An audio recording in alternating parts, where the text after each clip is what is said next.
Danny Garcia defeats Samuel Vargas on a 7th round TKO in a non-title fight in his hometown of Philadelphia, Pennsylvania, USA. I've got no issue with tune-up fights as long as they're non-title fights. And this against Sammy Vargas, who was ranked, I think, 40 or 50 in the world or something like that.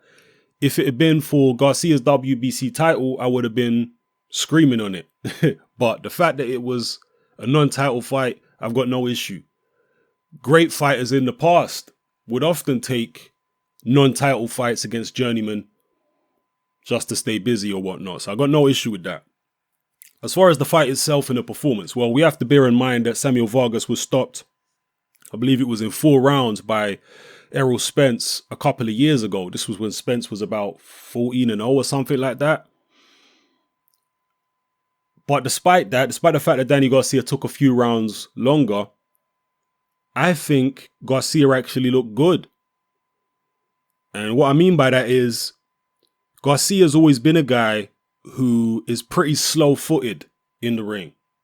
And I saw an interview with his dad, Angel Garcia, and he said that at 147, Danny's going to be able to move a lot more because he's going to have more energy because he was really killing himself to make 140.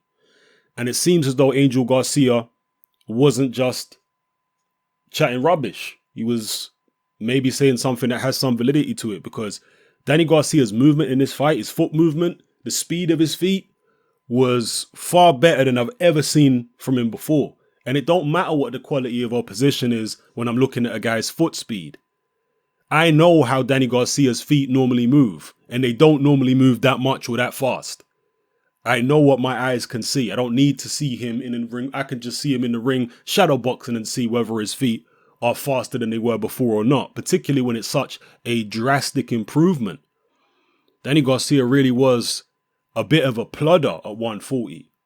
With the Matisse fight aside, where he kind of boxed on the back foot a little bit, but here he was bouncing around all over the place, particularly in the first few rounds.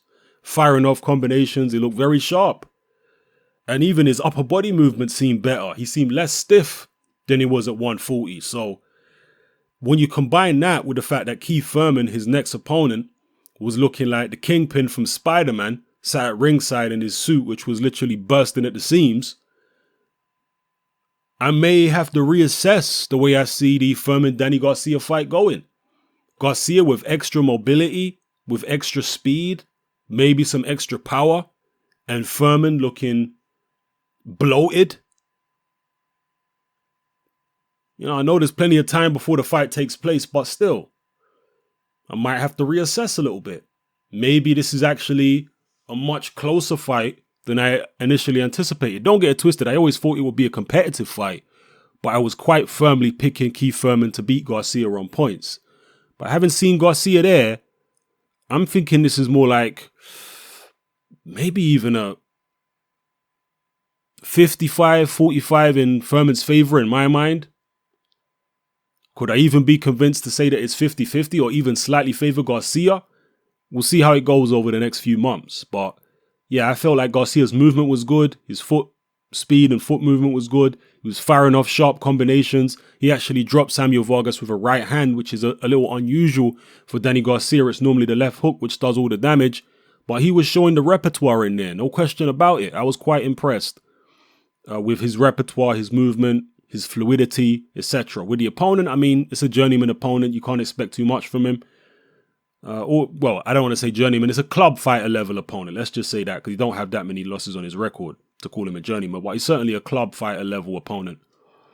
He managed to get a stoppage in the 7th. So it was what it was. Drop your comments in the comment section below and let me know how you felt about Danny Garcia's performance. Were you impressed by his movement and fluidity? Did you see the improvements in his, agility and what have you that I saw?